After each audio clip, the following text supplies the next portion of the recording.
तो ये सुनने के बाद वो बोले ठीक है, और फिर उन्होंने जो ऑफर की थी इंडिपेंडेंट चार्ज की वो हमने नकार दी।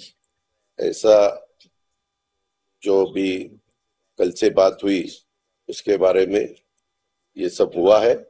और आज अभी 7:15 को मेरे ख्याल से सबको ओथ सेरेमनी के लिए बुलाया है, इसमें हम भी जा रहे हैं एज ए एनडीए के मेंबर के नाते।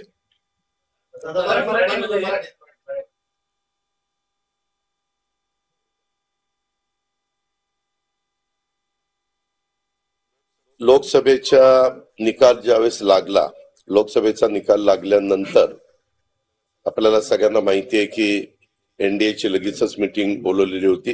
म्हणजे 4ला निकाल लागत होता आणि 5ला बैठक बोलवली। मला काही 5ला लगेच जाता आलं नाही।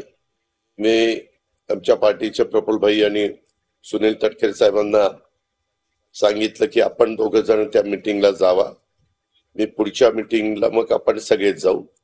आणि त्या प्रकारे हे दोघं मीटिंगला गेले होते। त्याच्यामध्ये आपल्याला सगळ्यांना माहिती असेल की नितीश कुमार आणि चंद्रबाबू नायडू हे एनडीएचे मूळ सगळेच घटक पक्ष आहेत, परंतु त्यांची स्ट्रेंथ जास्त असल्यामुळं त्यांच्या दोघांच्या म्हणण्याला एक महत्व तिथं प्राप्त झालेलं होतं। आणि त्याच्या आधी मीडियामध्ये वेगवेगळ्या प्रकारच्या बातम्या येत होत्या, आपण पण सगळ्यांनी पाहिलेलं आहे। आणि त्यावेळेस स्वतः चंद्रबाबू नायडू आणि नितीश कुमार यांनी सांगितलं की ताबडतोब दिवस आता तुम्ही पुढे ढकलू नका, ताबडतोब एनडीएची बैठक घ्या।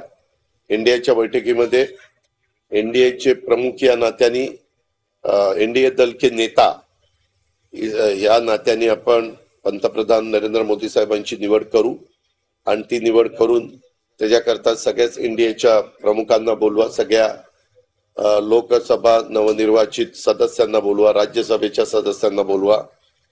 आणि तशा प्रकारची लगेचच मीटिंग माझ्या माहितीप्रमाणे 7 तारखेला झाली।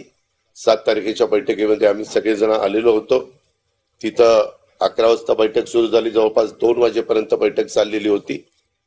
प्राईम मिनिस्टर स्वतः 12 वाजता आले आणि त्याच्यानंतर आम्ही सगळे प्रमुख एनडीएचे घटक हे नड्डाजी, राजनाथ सिंग, चंद्रबाबू नायडू, नितीश कुमार आणि अमित भाई असे सगळेच मिळून राष्ट्रपती महोदयांच्याकडे गेलो। राष्ट्रपती महोदयांनी पण आम्हाला वेळ दिलेली होती। तिथं आम्ही सगळ्या एनडीएच्या घटक पक्षांचं पत्र सादर केलं।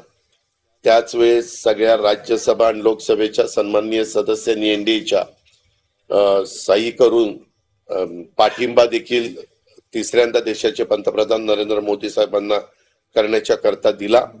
आणि त्याच्यात मोदी साहेबांनी पण नंतर मार्गदर्शन केलं।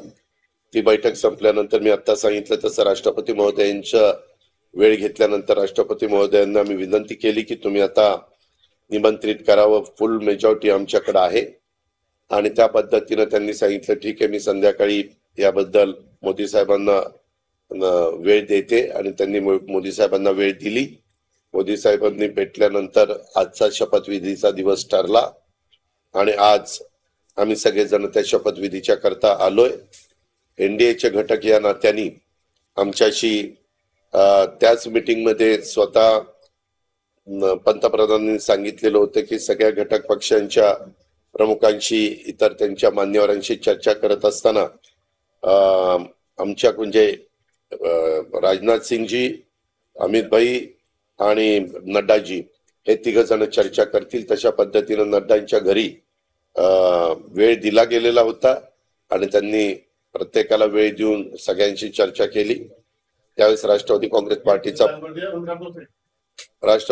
पार्टीचा अध्यक्ष या नात्याने मी त्यांना सांगितलं की जरी आमचे लोकसभेला एकच जागा आलेली असली तरी राज्यसभेची पण एक जागा आहे आणि 2-3 महिन्यामध्ये आमच्या अजून राज्यसभेच्या 2 जागा वाढतायत, हे आम्ही त्यांच्या लक्षामध्ये आणून दिलं।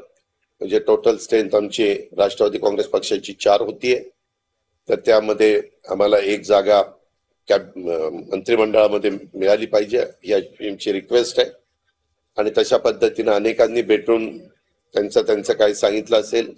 काल त्यांचा शेवटी मला फोन आला मी तिघांशी पण वेगवेगळ्या त्या ठिकाणी बोललो आणि त्यांनी सांगितलं की बाबा लोकसभेचा विचार करता तुमचा एक मेंबर निवडून आलेला आहे, अनेक घटक पक्ष हे कमी संख्येने निवडून आलेत, परंतु एनडीएचे घटक म्हणून आम्ही त्यांना प्रत्येकाला मंत्रिमंडळामध्ये घेण्याचा प्रयत्न करतोय.